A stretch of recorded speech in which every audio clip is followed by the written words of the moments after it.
And we're back. Right. That was a little noisy. Sorry about that. I'm sure I did something wrong on that. I want to introduce you some really cool people who, frankly, I've met because of our relationship with Idris, and it's been really wonderful to be able to have them in our lives. Right here is Lady Dentaa. I'm going to read to you all the stuff that she is, because it's pretty cool. She's a British Ghanaian entrepreneur, actress, TV presenter, singer, producer, and manager. She's also involved in some really cool stuff with the UN, so thank you, Lady Dentaa, for being here with us. Thank you for having me.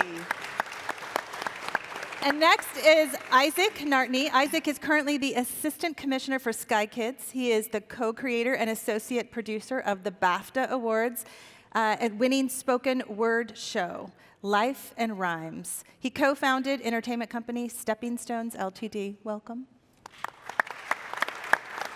Next one is Idris, just in case you guys forgot. And then we have Joy. I told you guys we were bringing Joy up on stage. He's a cinematographer, creative producer, and a director. He's British and Ghanaian.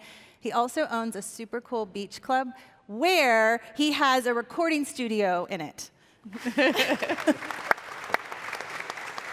So I'm going to hand it over to Idris, and Idris, we are going to ask questions of these folks, but I'm going to let you do it. First of all, welcome. Can you guys hear me? Yeah. And it's great to share the stage with creators. I think this is a discussion really just to understand some of what we've been talking about, which is the bottleneck for, essentially African creators. I'm not sure I have a question essentially, but I'm going to start with you, if that's okay. Joy, you're a cinematographer. You've made music videos, but talk us a little through the beginning of your journeys and some of the sort of bottlenecks that you face as a young creative in Ghana. Okay, so I moved to Ghana in 2015, where at that stage, Ghana, in terms of the creative industry, wasn't as big as it is now. And when I moved back, it was, for me, the challenges was the technicalities, being able to get a team out there to film. So I'd usually have to get a team from London to it was a whole mess.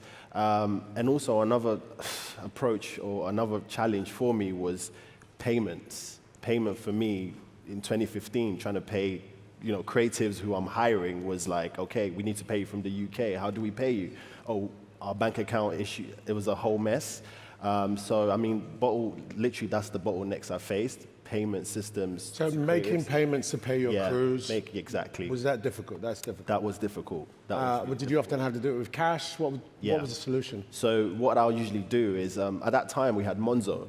So what I'll do is get the client to pay into my Monzo, and then I would usually get them to, I would use Monzo to pay tap send, which I used to use. And then I can now take out the cash and then pay each and every one. Was that expensive to do it that way? It was. The charges were ridiculous, because what would happen is when I send the money into we have this platform called Mobile Money, MTN Mobile Money, which we use. So getting the platform from tap send to Mobile Money there's so many charges. So that was where we pay people, but you're not getting that full amount. And just, in terms of your interaction with international sort of, you worked with record labels, and how did that work? Did you use your Ghanaian financial input, or did you have an international account as well? Yeah, so I had an international account. What I did was I set up a company in London. So if I had, for instance, I had a shoot with Sony wanted to do some stuff in Accra. I'll get them to pay into my UK account and do the whole UK system, and then from the UK to Ghana. That was a challenge because it was always not, especially on time, payment times was usually late, and literally having to pay everybody in cash, because again, that's the only way we could pay people was a bit of a challenge for me. I mean, to me, as a creator, having to think about all of those different components when you're just a creator and you want to pay people feels like a bit of a headache. I just want to talk to Lady Dentaa. As a creator, tell me some of the sort of challenges, and in your head, when you think about some of the solutions you would like to see, whether it's the wallet or any, but what areas would you like to see development when you think about the creative sector in Africa or in Ghana? I think you touched on it when you were talking to Dee. For instance, like YouTube. So I create stories and interviews on YouTube. And when I moved to Ghana, it was like the money that they will pay me in the UK was totally different. It's only even recently that Facebook is now allowing payments for people on the continent. We never used to have that. And I think, we're always looked at the last frontier, but it's kind of like infrastructure. We need the infrastructure for us. There is a lot of talent, and it's also building capacity and finance. Those are the things I think that we're lacking, that we need more of, because the talent, there's abundance of talent. But it's like, one, how do we train them to use equipment, the right equipment? How do we empower them to use, high quality technology, right? And so I think those were the challenges that I faced. But now I see that we're getting there. We've got Stella coming in again for the payments for creators like us. So I think it's an important step. So just peeling the onion back a little bit about, you'd get a certain tariff if your content was uploaded in the UK, but if you uploaded it in Ghana, that tariff changed. Is that about the number? I'd imagine they'd say, well, there's more eyeballs seeing your work there versus in Ghana, but is that reality? Would you say that you could, do we think the data of who's watching the content in Ghana is correct? No, I don't think it's correct. I think that it's just the Western world. I don't know, for some reason, they're just not giving African creators the amount that is due to them. Because it's the same content that I'm producing, right? The same level.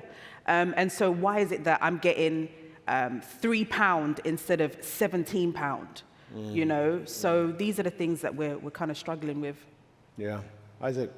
I mean, I'll touch on that as well in terms of the viewership. Definitely, the data doesn't really say it all, because I was recently talking to Tubi, who just launched in the UK, and they were telling me that on their VPNs they have a mass amount of people that are watching from the African continent, but the thing is they can't register that, and we already know that content is globalized in terms of the views that people see. It's all over the place in terms of social.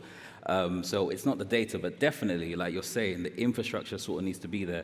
And the infrastructure and the layout of how things are, the tariff in terms of what needs to be paid, all of that needs to be shared in terms of that knowledge as well.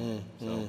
Let me ask you, when we think about the big cloud, which is blockchain, dare I say crypto, dare I say it, what do you think is the big, what makes the industry perhaps, or anyone attached to even working in this space, a little bit dubious? What is it about the marketing? What is it about the articulation of blockchain? What do you think that is, and how do we get around that? Because no one really knows how your phone works, but we trust it. So why are we so concentrated on the mechanisms of blockchain and such? Do you know, I think it's that sense of the unknown, isn't it? And especially for the big companies, the broadcasters, they have a way of working, a way in which they conduct themselves. And obviously, this is what I like to call new money. It's a new way in which creators are sort of breaking through. And it's sort of like building that community and showing that it can actually work. So I know a few creatives who, when NFTs came out, were using that as a way of actually creating an economy for themselves. And what they'll do is they'll be on social platforms. One creative in himself, he was a producer, and what he would do is he would actually create storylines for his music. He'll post it out on Twitter, and then he'll release an NFT, and then he'll release it to a community. And that was his way of actually building that, and that was his demonstration. And I think for creators as well, it's just about finding a way in which, especially because we already know in Africa, you mentioned mobile money, you mentioned Orange Money is a way in which we actually transact, is bringing that into the sphere as well, and then getting broadcasters even comfortable with that as well. Yeah, because Isaac, Africa, especially the big metropolis like Nigeria, Ghana, Kenya, they're no stranger to mobile money. No. Yeah. Right? There seems to be, in fact, more adoption than the rest of the world. Yeah. So do you think that can be transferable, especially for the creator economy? Yeah, absolutely. I think what needs to happen really is the creatives who have the access to the broadcasters, to the streamers, it's up to them to sort of connect with the creators who don't. And then they could introduce those systems, because as we were talking about infrastructure and IP, one of the things that I'm trying to discuss with a lot of African-based broadcasters is the fact that when it comes to IP, they tend to take all the rights when it comes to working with creators. Right. So it's about having a discussion of how do you at least start generating revenue, and if you can't generate revenue, how do you now then how do you now work out a deal where you say to the creators, all right, you know what, for everything on our platform, we will take the revenue for, but anything that you create outside of the platform. So if you have a new way of receiving payments, if you have, I don't know, a film that you're distributing and putting through a cinema, if you have a new way of receiving those transactions, right, you keep all of that, or we split that. And it's about working those systems. Joy, you wake up one morning, you open the newspaper, and it says, Akuna Wallet for creators. What do you want to see in that text? What are the things that are going to make you say, I'm going to use that? I think what I would love to see is on that text is international payments. I think that word it resonates for any creative in Africa. Like, okay, because what I've realized is that a lot of creatives are actually reaching out to the international market, international clients to get jobs. So for them, and they're finding it difficult to get that payment system across, whereas they're using their banks and stuff. So if I saw that on a newspaper and I saw that international payment system, for me, that would be like a dream come true. I want to throw the same question to you, Lady Dental.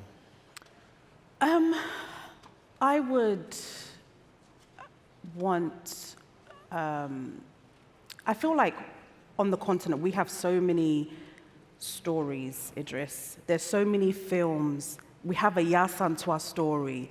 We have a Kwame Nkrumah story. We have so many stories on the continent that hasn't been told internationally, right? And I feel that this is what I want for the continent. I want us, yes, there's been, is it Warrior King? Warrior Queen. Warrior Queen, which is similar to Yasantua's story, but still our one is a little bit more different. How do we get our stories on the international level? And I think that, one, we need to be getting more diasporans like yourself, Idris, coming back, investing like you're doing, showcasing what we have. You coming back to film on the continent is important. These are all things that will really put Africa on the limelight that it needs to be. And so that's what I would say to that. Yeah, Isaac, you as someone that hires talent, you work with Sky. If you read the announcement of this wallet and it's to encourage, what would you, as someone that is looking at working with talent across the world, what would you want to see from a mechanism like an Akuna wallet? I think what would be great to see is, of course, the known creatives that will be on that platform, and sort of their marketing and announcing, okay, this is the platform that we're using now. And I think what that would do for a company like Sky will know that, okay, cool, we typically might use a big production company, I might mention maybe CPL Productions. If they made announcements, we're currently on a Nukuno, those kind of things. Making those things known that you're looking for more creators from the continent, and you're using the system. I think that is a great way of sort of like putting it out there. And just to even touch on what Lady Dental was saying in terms of diaspora coming in, like really and truly, that's truly what we're supposed to be doing. I was down in Ghana, I was talking about an animation studio that I was speaking with, and what I tend to do is I show them that, look, this is the output, this is what we're currently putting right now out on Sky Kids, this is currently what's going out there, and I ask them, okay, what is the difference maker? How do we get you from what you're doing now to this? And the first thing that they did was they looked over to the left, there was some computers, and they said, right there, the equipment. That's the gap for us. So it's about, like you say, coming in, showing them that this is the level that we need to get to, finding the gap, and then bridging that gap as well. Denelle, as Stella, and you're obviously my partner in Akuna Wallet, but what would you, from a developer, a rail perspective, like to see that this wallet is offering as a solution? Yeah, well, so much of what I listen to what you guys talk about and the content side, and I think about exporting that content, but not having to export humans to export the content. and so that's crowdsource funding, like really like using Sorbonne, using the technology to be able to fundraise for content, to make it so that people from outside the continent can contribute to it, so that local Africans can contribute to it, so that then they can say they own a little bit of it, or even if it's not ownership, that they help to support it. That to me feels like the best next thing. I mean, I would love to see that. I want to see that happen globally, by the way. But it's like going and listening and being so frustrated with the fact that there's so much talent and so much opportunity, and yet there is this, I talk about the fact that borders break systems, and borders don't need to break systems. So this is a way to do that. I want to give an opportunity. I'm not allowed to do this, but I think there are some people that might want to contribute or ask a question from the audience. And if you do, just raise your hand if you have a contribution or a question. If you have the old Slido thing, you can also do it. It's not up there because I think I screwed that up too. But Anyone? I have a question here. As an artist, I would like to convert my art in NFT with ethical value. How can I do that? Ethical value. Anybody know? I mean, I don't know, but I guess I could touch, because I mentioned NFT earlier, so I could touch on. Sorry, my bad. I guess I could mention what it was that this particular producer did, where I feel like he gave value. So I mentioned that he was working on this particular story, which was all about this. I'll give you the story. The spaceman that lands on this planet, and he basically has to navigate his way around it. And he does this all through music. Okay. And he has released this in 3 parts. Now, what he does for value is that he'll put this out on social, and he'll say that for the first 10 people that buy this NFT, he'll also make a physical cassette, and he'll then send it to them. For the second batch, he'll then make a T-shirt where some of the stories, some of the music lyrics on it are exchanged and given as well. So I think it's a case of, in that market where people don't actually quite know what they're getting, is to ensure that the people that do consume your content feel like they are actually getting something tangible back. Yeah. So that's the example that I can give of someone that's used that in that certain way. There's a one back there. Gentleman back there. Yeah. All right.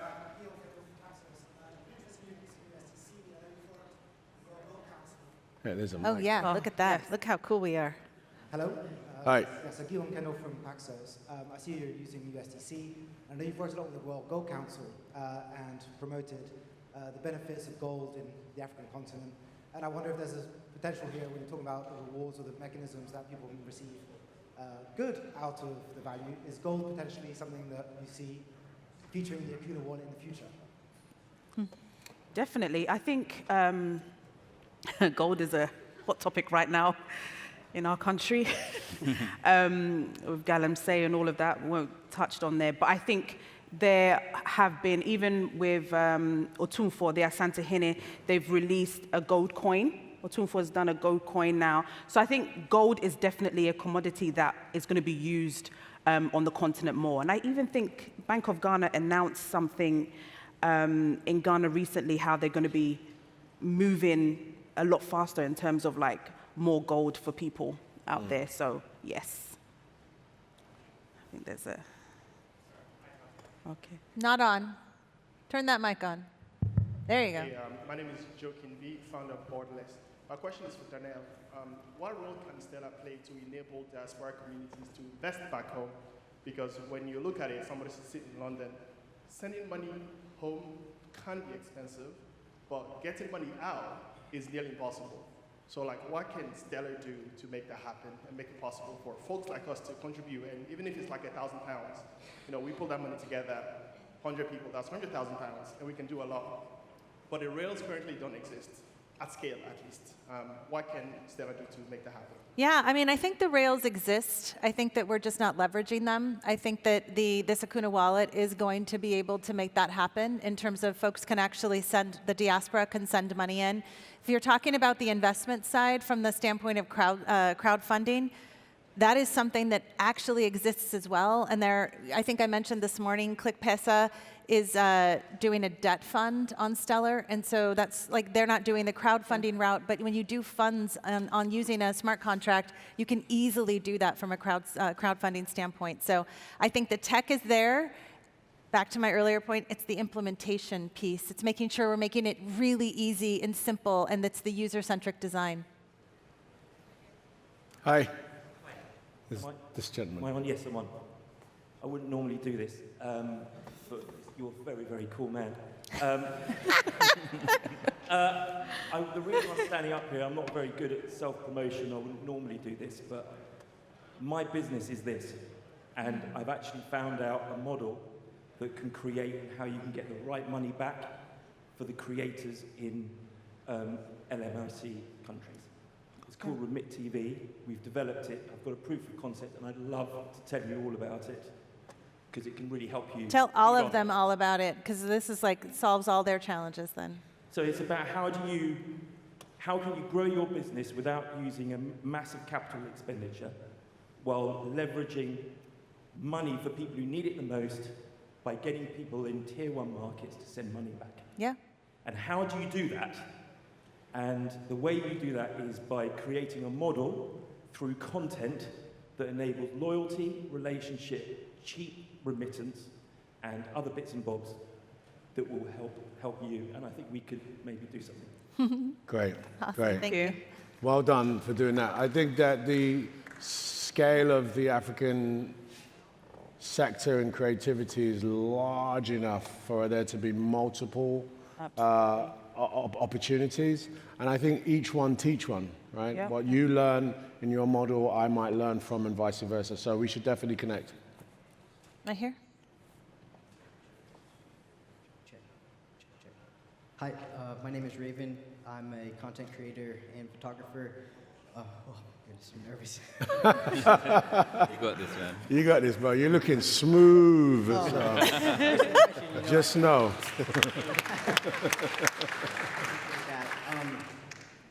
I'm new to the Stellar Network and learning about it, so I'm very excited to be here, learning as much as I can. I'm wondering if there are any decentralized platforms for video content creators, specifically to be putting our content on chain. Lady Dentaa, you mentioned storytelling and how important that is, and I'm right there with you. That's why I started putting my photography and video content on chain. That's a way to preserve our legacies and our stories ourselves versus media telling them or not telling them.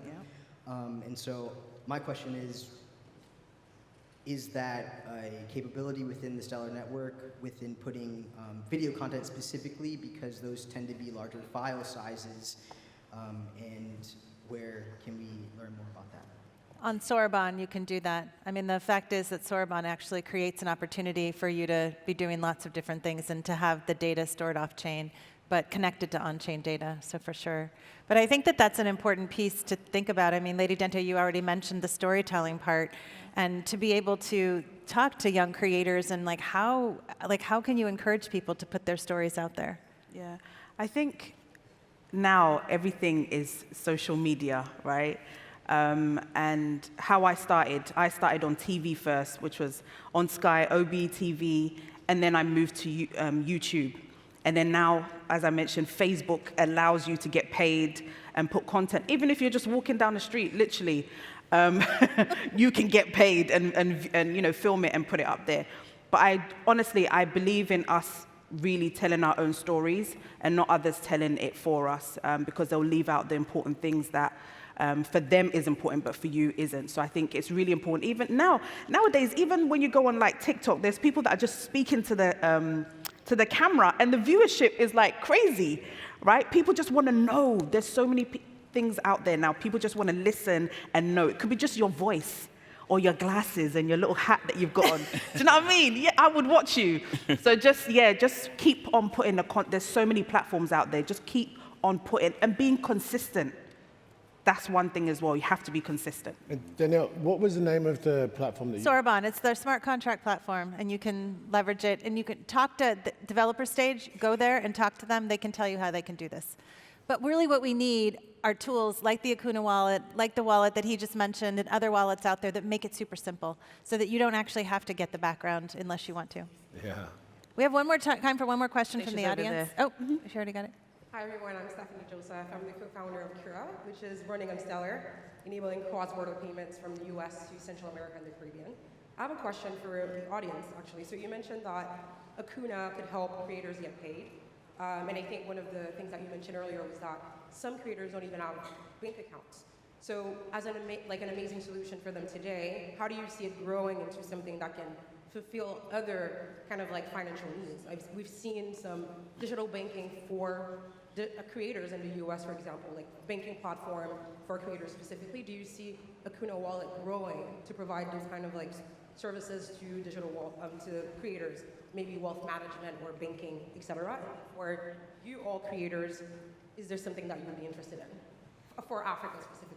Denelle, do you want to take that? Yeah, I mean, that is the point of the wallet, is to be able to create that virtual bank account so that you can get paid into it. And I think that also will allow you to send and receive the value. So the tech stack has been built, and this is the beautiful thing when you have an ecosystem that's this vibrant, is that you can actually take from Bridge and take from Chipper and take from other providers to be able to pull it all together into a wallet that is pretty and easy to use, because ease of use is most important.